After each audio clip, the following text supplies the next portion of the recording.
Okay. What we have here is we have the last line of what we were translating. And so I will highlight it here.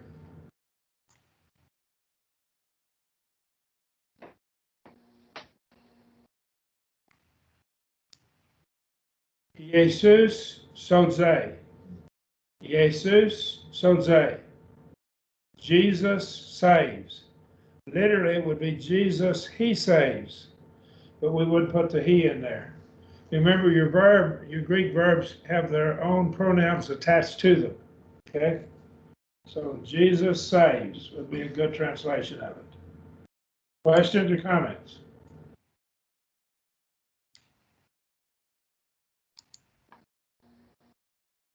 Uk, akue, kai, lambane. Uk, akue, kai, lambane. Uk. Now, here's what we get into with this one. This third letter is a kappa. And what it is, it's like we would say in English, I ate an apple. We'd say an apple instead of a apple. We put the N at the end of it because two vowels together don't sound very good. It's for sounding good. Euphony, that's sounding good. It sounds good. So the kappa there breaks up the two vowels. We have a diphthong, u, omicron, upsilon, and an alpha as a vowel. So we'd have a diphthong and a vowel, and so we break it up with a kappa. Uk, akue. Notice always a, that'd be third person singular. Kai, that's and that's two things that are equal status or equal rank. Lambane, and of course, both those verbs are third person singular, present tense. So he does not hear and receive or take. Now, the lambano is a self-prompted taking, and so it's some taking that he does himself. Now, I think that generally speaking, lambano, it's in the lexicon here, it's described as to take or receive. I think when it's passive voice, it probably ought to be more receiving, whereas active voice would be taking. So he does not hear and receive. It's not saying he does not receive or take. It's just saying he does not hear and receive or take. Okay, the negation only negates the first verb, doesn't negate both of them. Are there questions? Okay. Now we're going to go beyond into the second lesson. Lesson 2. Now, we have different kinds of nouns. There's an eta noun, which means the noun ends with the letter eta. And we have ho, theos, that we highlighted.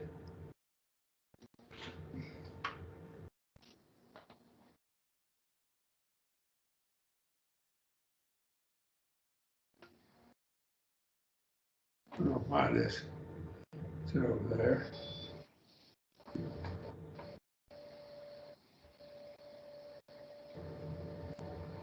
There, it finally did it. This is read in Greek as ho. Notice the rough breathing on the omicron gives it an H sound, a little H sound. There's not a letter H in Greek, but the rough breathing gives it a kind of a rough sound to it. Ho, ho, ho, theos, agape.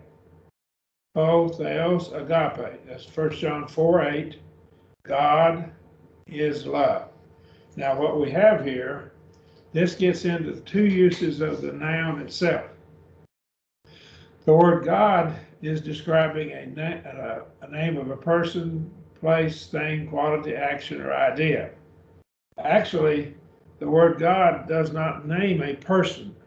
It names a set of characteristics. And it's not a personal name.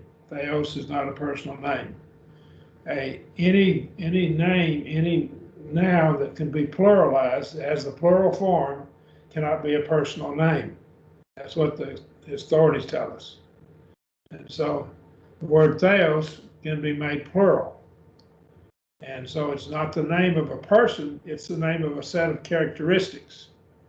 So the one, and this of course has the article, and this is the talking about the one who has these characteristics is love.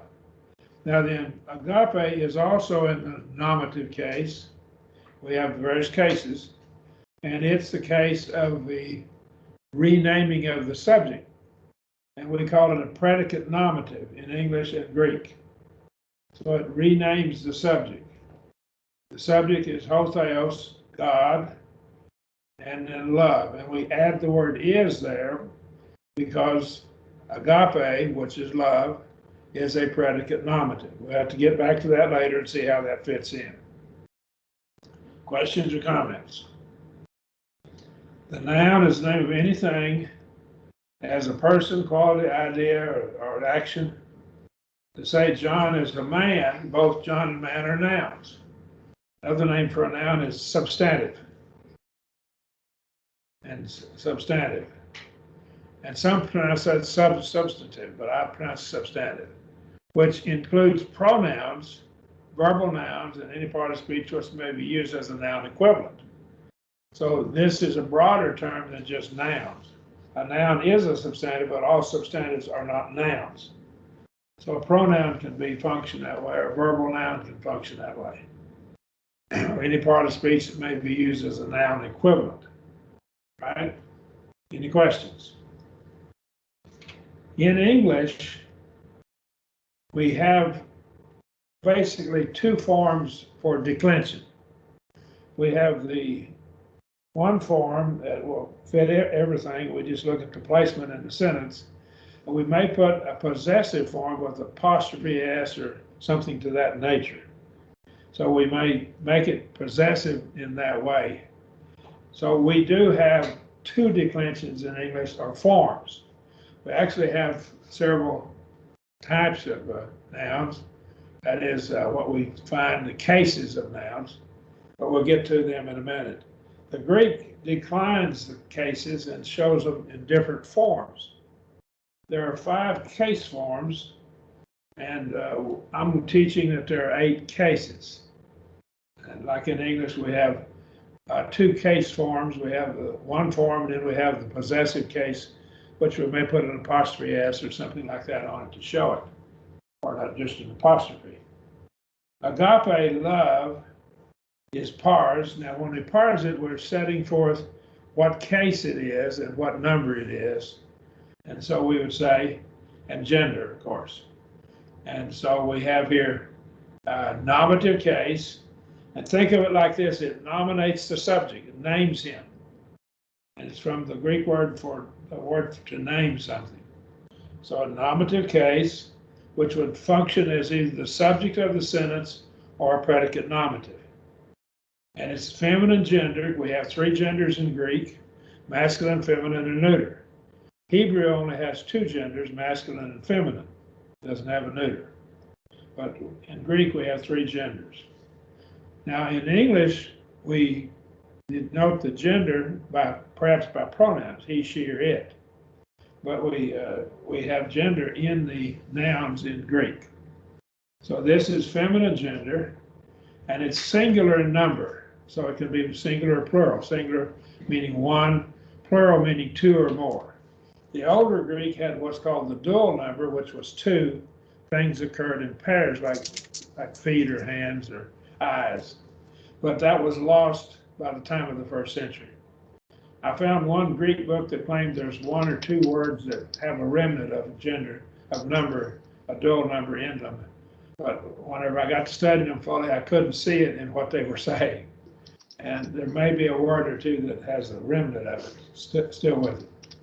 But I don't think there are. I don't know of any for sure that are. It's necessary to know what these various things mean. What's the nominative case mean? What's feminine gender? And what is singular number? So we have Case, gender, and number, those three. Case, nominative case is the subject. Possessive case, genitive case is possession. Okay? And we have other cases. We'll get to those a little bit later in this lesson today. We need to understand what these three mean before we get into this. Singular number is one, plural number is two or more. That's that simple, just like in English. Nothing new there. Hey, agape, down below the mouse, where the cursor is, highlighted a bit.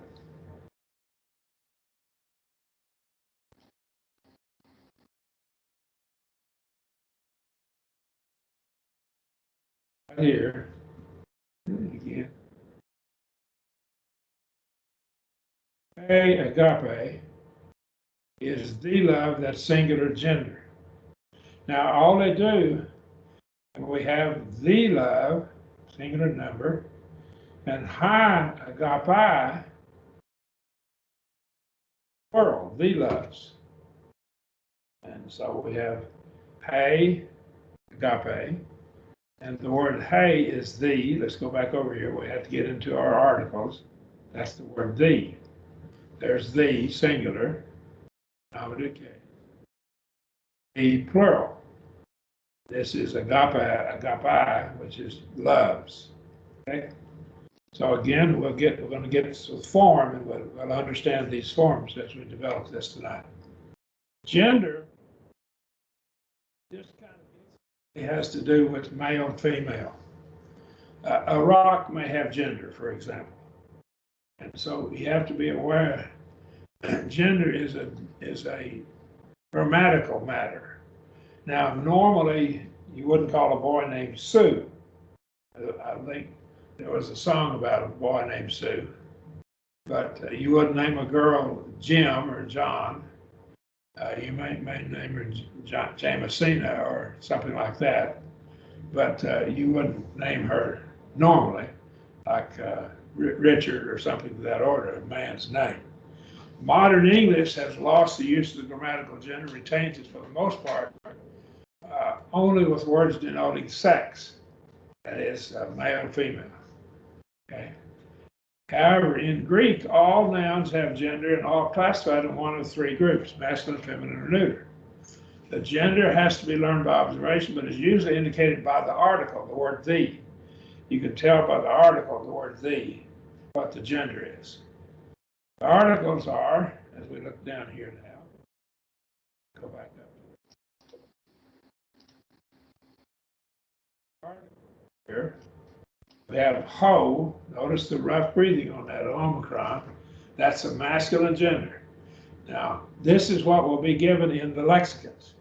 The nominative case form will be given in the lexicon.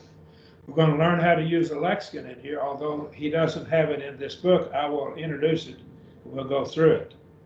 So that's your masculine article, but that's the nominative singular article. There are nominative plural, and there are different cases, different forms for different cases. Here's your nominative singular, hey. Notice the rough breathing on the eta, hey, hey, and that is a long E, hey, and that is feminine gender. Okay. Here, the third article, that's your article. The article meaning the word the. Toe, that's the neuter singular, masculine, nominative case neuter singular article. So we have these articles would be in the lexicons telling you what gender the word is. Now, we are not looking at masculine and neuter gender nouns in this study, in this lesson, so we won't be using the ho or the toe, so either one of those. Thus, we say Angelos. Now, this next word down here, I want to highlight it, and we highlight it here. So we have two gammas together, they get an NG sound. So that's not Angelos, that's Angelos, but an NG sound, Angelos, Angelos. And that's a messenger, and it's translated angel, angel. Would it not be full Angelos? Angelos. I'm sorry, go ahead, what'd you say? Would it not be ho Angelos? Is it missing the article? If there was an article there, it would be ho Angelos. Yes. Yes. Okay. All right. That's correct. Oh, the Allsending isn't always masculine. That's the mistake to learn it that way. It usually is. It is a large portion of the time. Hey, gay. 2 words. Notice the rough reading on the eta. Hey, gay. That is the land. And that's an E. That's a long E. And what you run into is, with this, we get our word geology or geography from it, geo. This word gay is land. And this is the land. The land. All right? Any question there? Oh, ergon. That's neuter. And again, we won't be studying them neuter nouns in this lesson, just introducing it here. So this is the work. The work. Nominative case, be the subject, or predicate nominative. The work. Now you can buy tools that are ergometric. And metron is the Greek word for measure. Ergon is to work. So what we have, ergometric tools, are tools that are measured out to fit your hand or fit whatever you're using. They're to fit well in, usually with the hand. Okay. Nouns denoting sex, that is male, female, follow the same classification as in English. For instance, here, we have here, ho anthropos. Ho anthropos. Notice the rough reading on Omicron. Ho anthropos is the man. But it's a mistake to learn this as always being just the masculine gender, because this is a man, a human being. Context has to tell you whether it's masculine or feminine. So be careful of that word. But it is masculine gender noun. And most of the time it's going to be a masculine gender, but the context has to tell you. It is a human being. And the language is slanted toward the masculine gender. Hey, gune. Notice the rough reading on the eta. Hey, gune. And our word gynecologist is a person who studies and is a physician for women. Gune or gyne, the upsilon could become a Y, G-Y-N-E, gune or gyne. It would be a woman, the woman. And this is feminine gender, and it is a woman, not a man. Okay. Contrary to what we're being taught in our country now. To technon, this is the child. This child could be about any age, the child. Okay. And that's neuter. Now, here's the thing. Little children are frequently thought of in the neuter sense. You'll see a baby, you say, what is it, a boy or a girl? We don't get offended by that as parents when they say to us, what is it? Is it a boy or a girl? We don't get upset. But I was told when I studied Russian, don't you ever say that in Russia, what is it, a boy or a girl? You say in Russian, I was taught by my Russian teacher, who had come from Russia and lived in Russia until she was about 35 years old.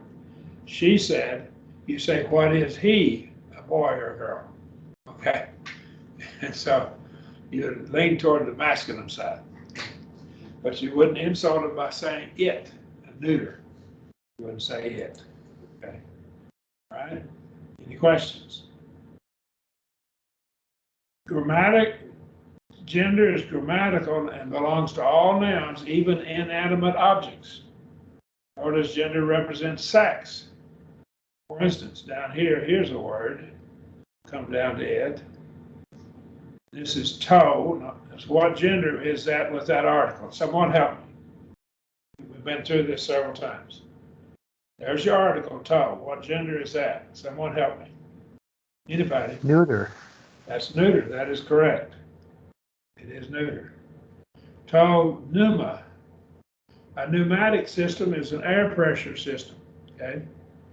And so to pneuma is the word for the wind or the spirit.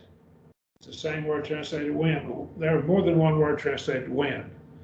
We have several different words in English. We have a wind, a gale, a breeze, and we'd have several different words. But the word spirit is the same word translated wind in some passages. And it's translated that way in John 3, I think incorrectly, in my judgment. Okay, John 3. Translated wind one time. All the rest of the times the New Testament is translated spirit. Told pneuma, the spirit. That's neuter. But that doesn't mean the Holy Spirit's a thing rather than a person. So kind of keep that in mind. Questions? All right. Let's see. If the article is not known, the gender must be learned from a lexicon. You have to go to the lexicon and figure out what it is. Later, we're going to learn that there are other things that will tell us about what gender it is. We can look at the case endings, and the various genders have different endings for the different cases. That'll tell us also what gender it is. So once we learn that, we don't have to have the article. We don't have to have the article. All right? All nouns with eta in the nominative singular at the ending in the first declension are feminine gender. Okay? Case, it refers, and we have different cases in English. We have the nominative case, the subject of the sentence. We can have a predicate nominative. The nominative case could be in a predicate nominative, renaming the subject. We could say here, we could name our governor. Mr. Stitt is governor of Oklahoma. And so his name Stitt, S-T-I-T-T, is Kevin Stitt, is governor of Oklahoma. And when we say governor, we're renaming him, we're defining him further, giving more information about him. We could say our president and so forth. President Biden, Joe Biden is our president. So we're saying, giving you more information about him by saying he is our president. Okay?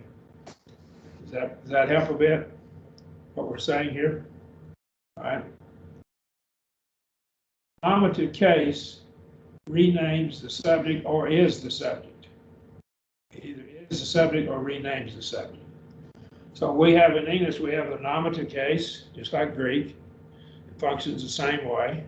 We have the genitive case in English, sometimes called possessive case, ownership, or relationship. Don't learn the genitive case as strictly possession, because it can be relationship as well, right? And so right here, we see here, we have other cases, we'll get to them as we develop this. And now, in Greek declension, there are 5 case forms. Some of the 5 forms are composites, represent functions of more than one case. There are 2 ideas on this by Greek teachers. There's the 5-case system. You can't see me, I'm sorry. Held up 5 fingers. 5 case systems. That would be the nominative case, the genitive case, the accusative case, the dative case, and the vocative case. Those would be your 5 cases. So those would be your 5 forms. So I'm going to teach, and this book teaches 8 cases, and like in English, they're different. There's one form for more than one case. You have to look at how it's being used.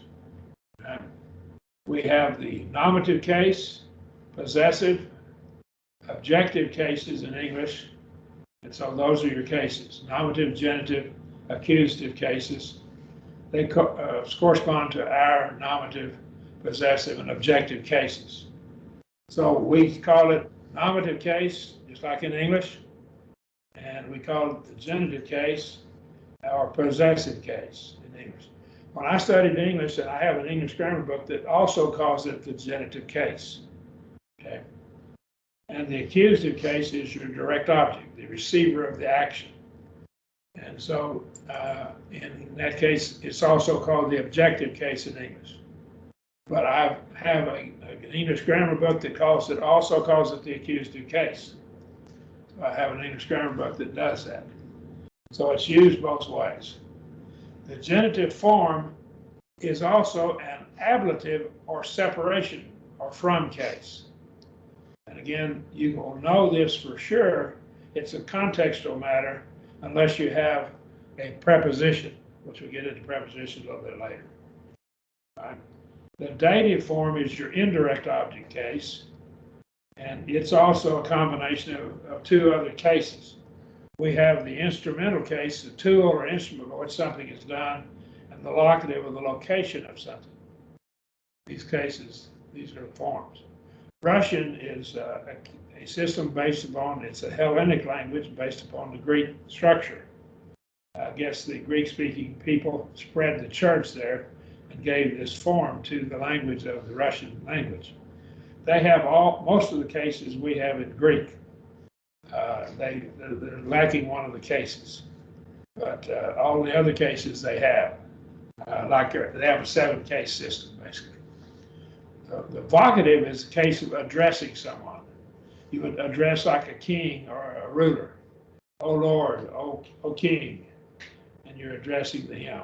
So you're addressing him, addressing somebody.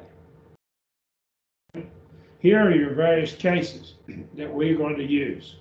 Nominative, the case of the subject, or the predicate nominative. Predicate nominative, remember, renames the subject. Joe Biden, President of the United States. Joe Biden is the subject, President of the United States. President is the predicate nominative telling you more about him. Genitive case, specifying case of possession, description, the of case, or you might write this in your notes here, it's a relationship also. Okay, all right? It's a relationship. A man could say, Sarah is my wife. Abraham could have said that, but that doesn't mean he owns Sarah. That would mean they're related to one another. It's a relationship role. Keep that in mind. I can say the church, I'm a member. It's my church. I can say it's my church. How could I say the church is my church? I don't own it. I didn't buy it, but I'm related to it. I'm linked to it. Now then, if you don't believe that's true, go to the 12th chapter of Hebrews and see the church of the firstborn who are, plural, enrolled in heaven. And so the firstborn, church of the firstborn. The word firstborn is plural in Greek. You can know that from the English text because you have a plural verb, are, who are enrolled in heaven. Okay? All right, let's move on. Ablative case is the case of separation or origin, the from or of case, or out of case, out of or from. And we'll get into that more fully as we develop it. But they have, genitive and ablative have the same form. So it's a contextual problem to tell what it is. Acts 2 is a gift of the Holy Spirit. You don't know whether it's the Holy Spirit is the gift or it's a gift from the Holy Spirit. The Greek will allow either one. It's a contextual problem. Okay. The dative case, it's like our indirect object in English. And so it's the to or for whom something is done. It's a case of personal advantage or disadvantage, the indirect object. It has the same form as the instrumental case. Now, the instrumental case is the instrument or tool by which something is done. So it's it's the association. All right. Instrumental, the idea of doing something by means of something else. All right. The vocative case, and this thing's a little bit out of whack here. I want to fix it.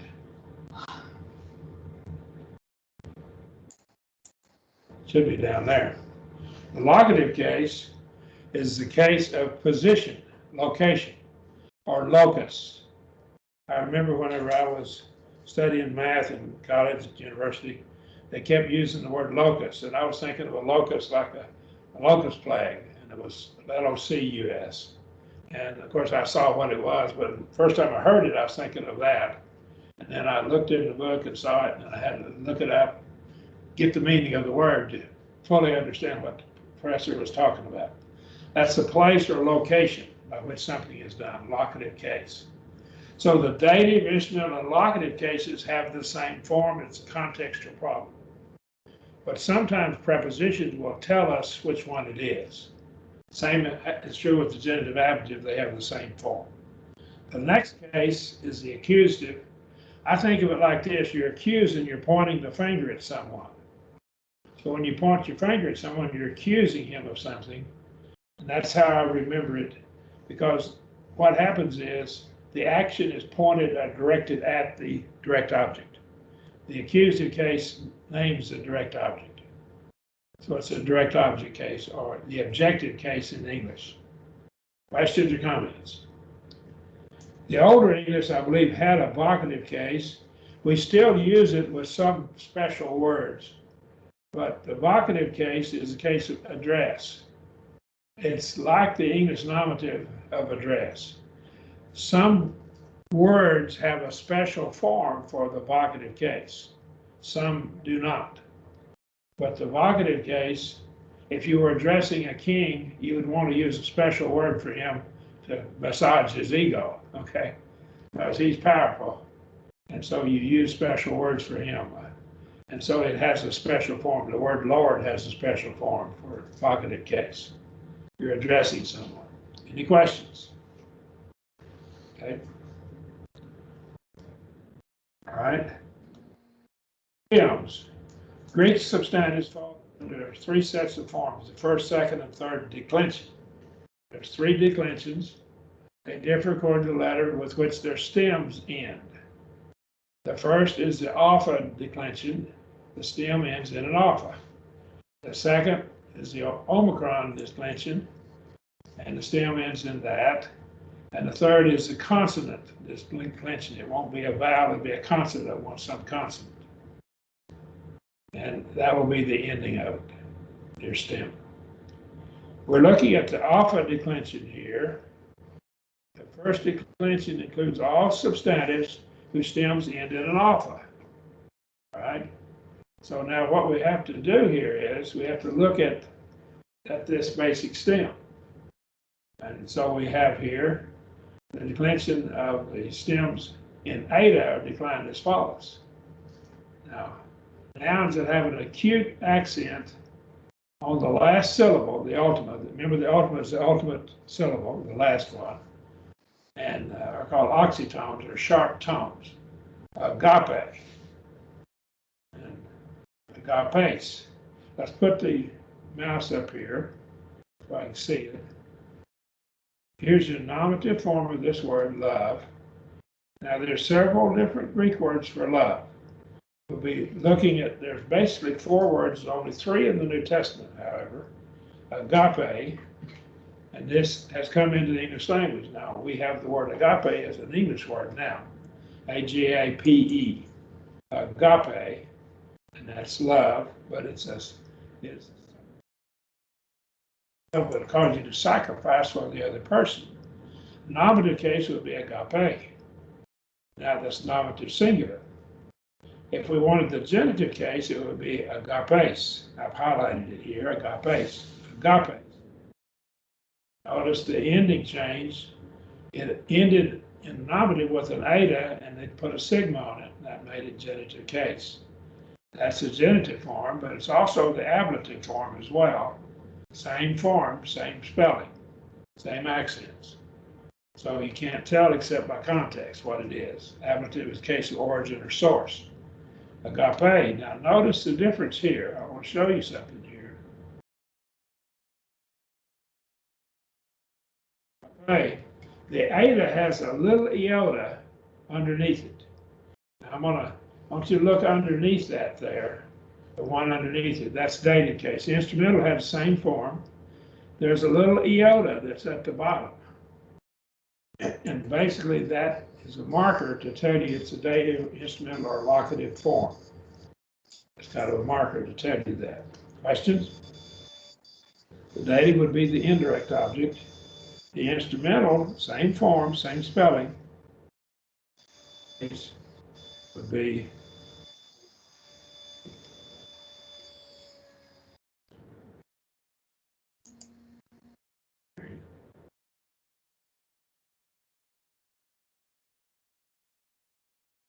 instrumental case, and that's that indirect object.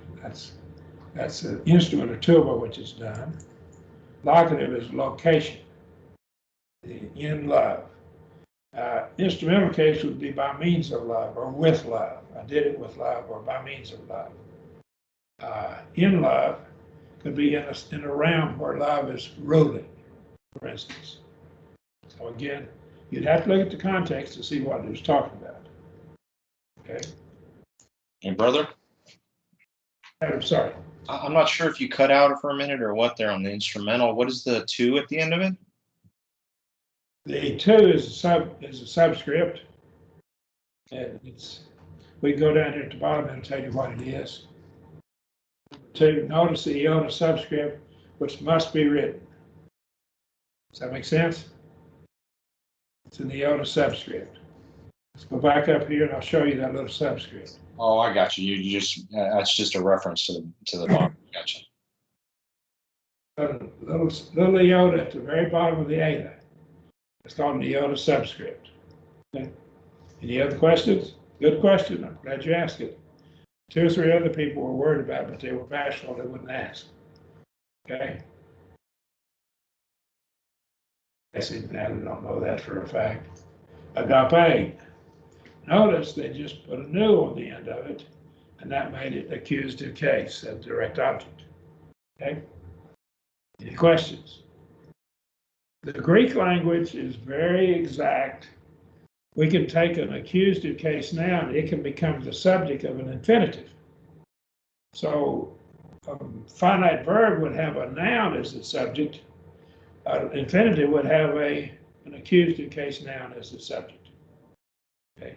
We'd have a nominative case noun as the subject of a finite verb. We'd have an accusative case noun as the subject for an infinitive. And we can make a very complex sentence that way. We can also do that with participles as well. So it's very, very, very exact. It has the ability to have a lot of forms. Agape is the same spelling in the nominative and vocative. Most of the time, your vocative and nominative cases will be the same spelling. But there are some words where they're not. And that way, if it were vocative, oh, love, you're addressing love, you're talking to love. It would be like a figure of speech. Any questions? Sorry, one more thing on the little iota. Is that something that's actually, like if I were to go to look at the New Testament Greek text, it would actually include those Yes. to tell us what case it is? It will. Okay. It will include it. Absolutely.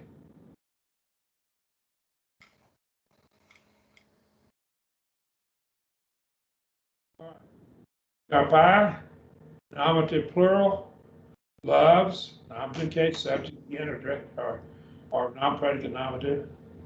Agapon. Mega, new ending is the genitive ablative plural. And again, there'll be a subscript on that. Let's go down and see what that means. Genitive ablative plural, this means is always circumflex. So the accent mark is a circumflex. In this case, it'll be the circumflex over that omega. That's a circumflex accent mark. We have the dative case. Instrumental interrogative are all the same spelling. Agapes, two loves, indirect object, and instrumental with or by means of loves, ice in love. So that would be in love.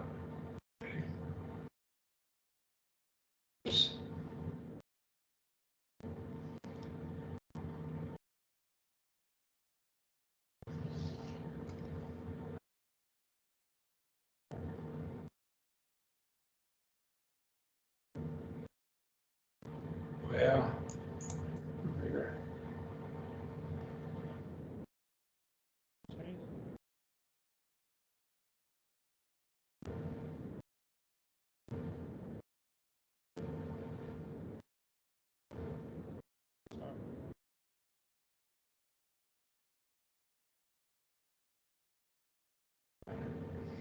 Now, let's take down here. I, accusative case, the accusative has a different form again. All right.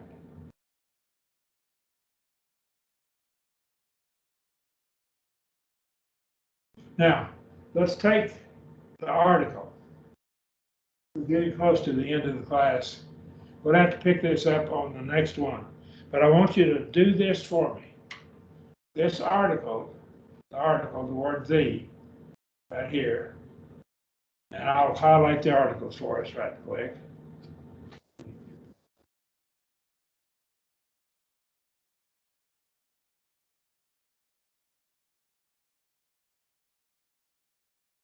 Here's your article. Hey. Nominative singular. Case. That's genitive and that's also ablative. Come over here. We have tay. Note a subscript on it. Tay. That's dative instrumental locative article. Same form. Tain. Tain. The vocative very rarely has the article. It's rare. It just doesn't have it very often. It's just almost never has it. So it don't show an article. There are some special words that might have an article, but it normally doesn't have an article. The vocative case. So these are your articles. The articles, and we go over here to the up to the top.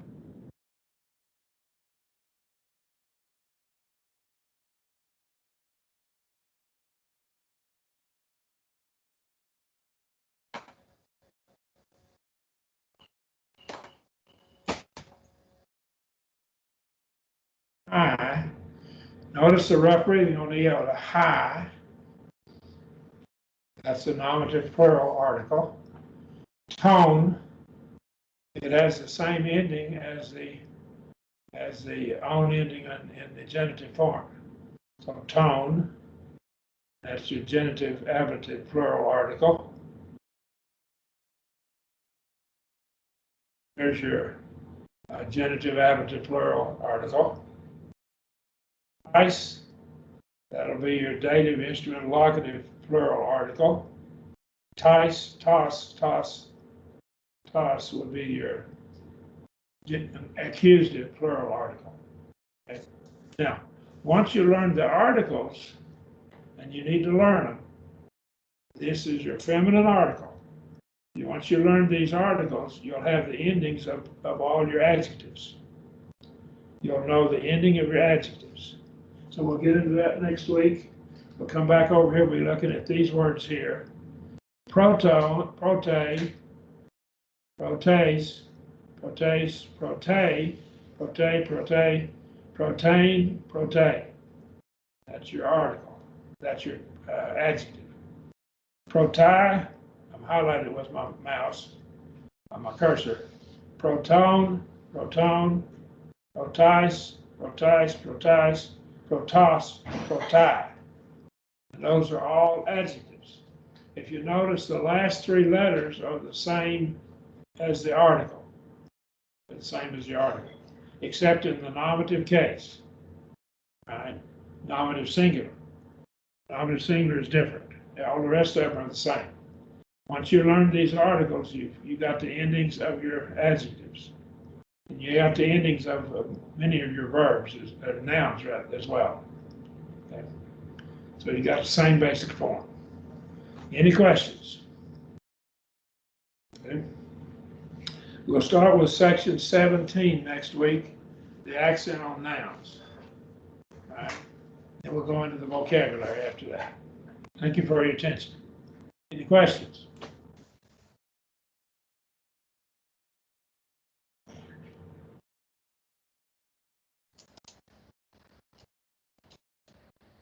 Are you done? Well, I can't get it there. Can I ask you a question?